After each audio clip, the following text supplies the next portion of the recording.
This is a beautiful, beautiful time of year. This is my favorite time of year because it's so fresh. I could do anything. I could really be anybody so far, you know? And by January 10th, I'm like, I'm me. Never mind, I had a lot of plans, but a week and a half. It's so early in the year, it's almost weird if you've already had a bad day. You know what I mean? But this is New York, so you know somebody has. I was on a bus on January 2nd and just heard a guy go, fuck, just to himself. I don't know what was going on in his life, but January 2nd, he was like, it's over. That's a wrap. Oh, it's crazy. I also love this time of year because it's the last little bit of runoff where you're still trying to return Christmas presents. Like the bad ones. Like you on the phone with customer service, like, no, I have the receipt, please. Like it's. And this is the thing, a lot of people give gifts and everything, but they don't know if they gave a good gift to the person, especially if they don't know them well, right? And my thing is, this is how you tell if it's a good gift in this present day we live in. If you didn't get a gift for someone from a store that was looted in 2020, that's not a good gift. I'm not gonna lie. Do you know what I mean? It's a very easy metric now. Because, look, I'm just saying, everything's free when we looting. And there are brands that know that they didn't get touched. Like, honestly, if I was a shop owner, I would be embarrassed if I showed up the morning after a riot and I get to my store, Nike store ransacked. Louis Vuitton store unrecognizable, and then my store pristine, not even broken glass. I'd be like, I gotta hang it up. I didn't know it would be like this. Can I burn it down and say it was part of the riot? Cause this is a shame. I remember that was a very specific time. This is my favorite thing about any riot that happened in the U.S. in 2020. There were some stores that boarded up that really didn't need to bother. Like. Nobody talks about that, but there are a couple places that were like, oh, we gotta batten down the hatches. Like, no, you really don't, I promise. Nobody is checking for you, okay? There were brands that were feeling themselves. Like, I don't know if you remember this, but you can look this up. This is a real thing that happened. In 2020, during the protests, there were Sweet Greens that boarded up in preparation. Sweet Green. I want to meet the person who made the decision. I want to meet the person who was like, all right, it might get crazy out here in Seattle. And you know it when it gets crazy. You know what niggas love is arugula. So we got to hold it down, all right? Got to protect the inventory, okay?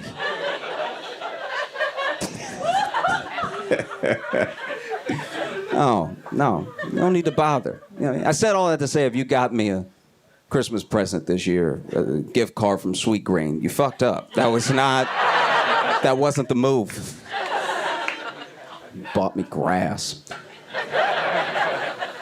Have y'all been watching that Squid Game show? Okay, if you haven't watched it, then genuinely, I'm begging you, don't watch it. Okay, if you don't know what Squid Game is as a show, Squid Game, the show is a Korean drama. All right? It's probably one of the best TV shows that we have that fully encapsulates the idea of capitalism and what we do to each other when we're lacking, when we have need, and when there's literal money floating over our heads, the links that will go, right? And even the show becoming a show is a Cinderella story because the guy that wrote it, he pitched it around the world for 10 years and nobody wanted it. Finally, Netflix bought it. They put it up on their platform. It became an international sensation. There's games, there's toys, there's everything. And then they made the game show, which is weird.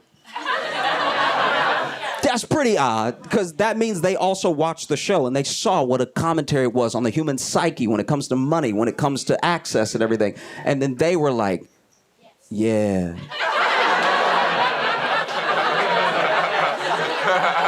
We should do that. Yes, we should do that. Let's round up these pores and make them battle it out. We'll get 400 of the saddest stories you've ever heard in your fucking life. It's insane. And this is the other reason that I'm begging you not to watch it, okay? In the show Squid Game, the Korean drama, when you lose, you die. In the game show, when you lose, a pack goes off. It explodes on you, and it's black. It's not red. It's ink. Squid Game, very clever. And it explodes, but they still make the people fall like they died. And it feels like they test running killing a person in front of us. Do you know what I mean? Because when I was watching the show, the first person lost and then they fell, and I was like, that's a little dramatic, all right. And then 12 more people fell, and I was like, wait, are they really killing people on my TV right now? Because if they are, I don't know what I'm going to do about that. Because they already shot the show and I'm at home. But can we make sure that for season 2, they don't kill anybody? Because I'm going to finish the show. It's compelling. But it's just a weird thing. I don't know. It's very unsettling because they make all these people tell the saddest parts of their life and they cut to them in the show and you know they're not going to win. Why are you telling me this is a physical American Idol? Why are you telling me the sad story and you know they're not going to get far?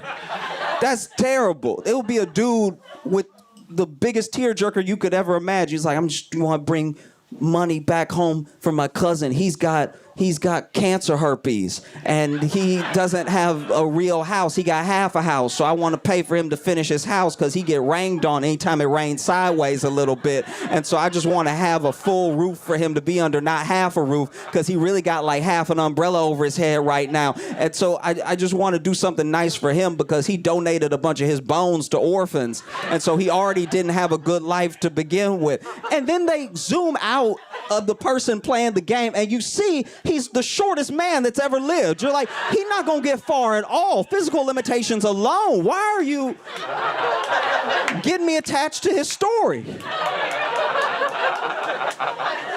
Or even worse, they'll interview like a smart woman and you'll be like, they not gonna let her get far at all. She gonna slip up and say a big word in front of him and the dumbs are gonna jump on her. She gonna say one of those encyclopedia words that be like, get her out. She look like she can do puzzles. No, so jarred.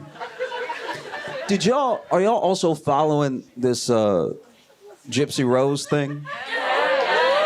Okay. In case you don't know anything about Gypsy Rose, I'll try to bring you up to speed as quickly as possible. Gypsy Rose is a young woman, used to be girl. She was a girl when all this happened. Her mom has Munchausen by proxy, so her mom convinced her she was sick, convinced everyone else she was sick, told people she was sick, raised money for her because she was so sick. So she was like GoFundMe before GoFundMe, right?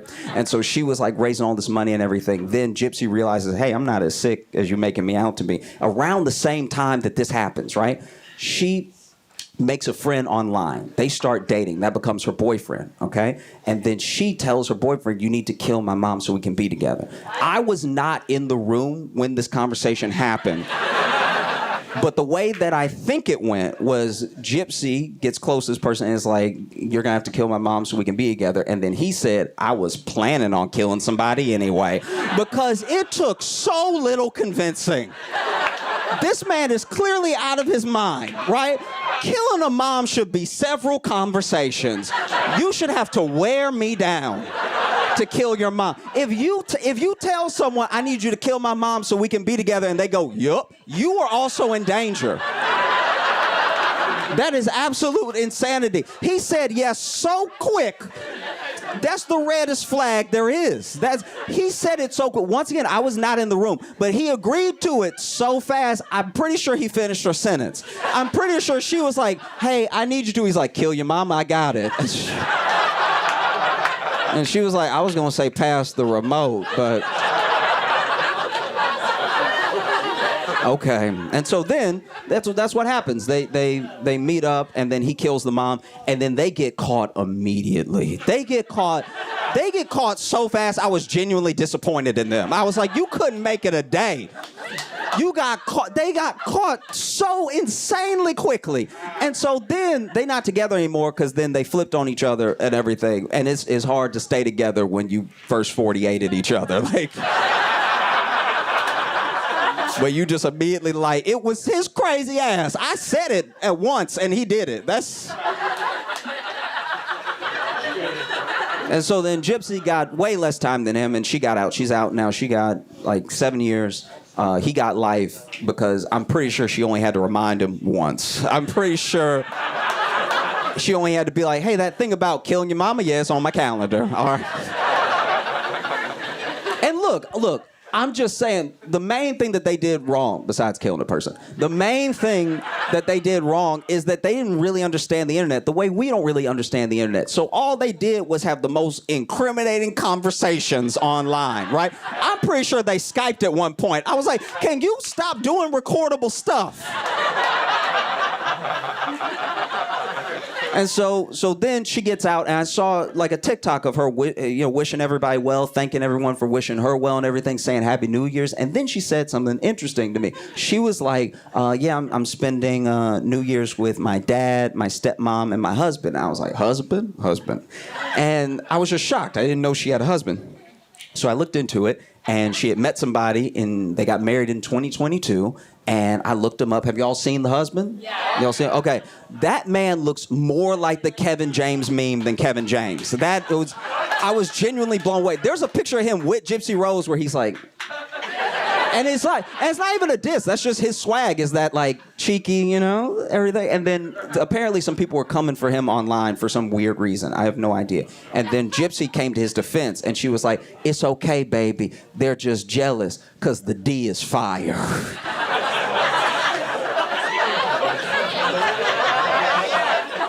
You know what? I'm glad you had a happy ending. I'm glad you're okay.